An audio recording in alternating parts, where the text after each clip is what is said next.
question we get asked is, what is the power and the reason behind focusing on the foundation and focusing on that first and most?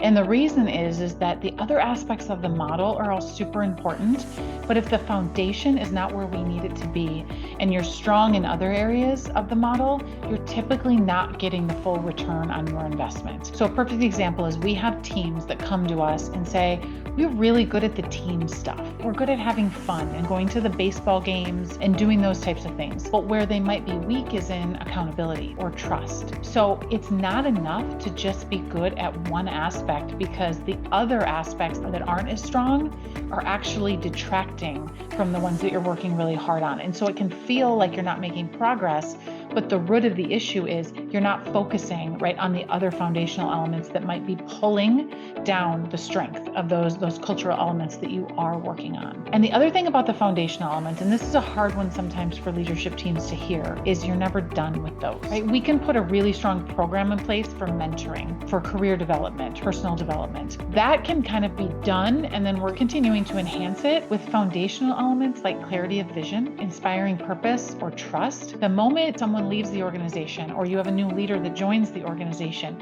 it tends to adjust and kind of interact with those foundational elements again. And so you've sometimes got to go back to the building blocks. So we have clients that we've been working with for 3 or 4 years, and they had really strong foundations, and then there was a merger or acquisition. There is something that happens in the business, a big leadership shift, and we have to sometimes come back to those foundational elements to say, each of these has been adjusted and we need to make sure that the strength is still there. So there's nothing wrong with your foundation if it shifts and changes. It's just you're becoming more aware of the fact that when we do this change in the organization, it's likely going to shift the foundation of our culture and adjust the impact that we can have.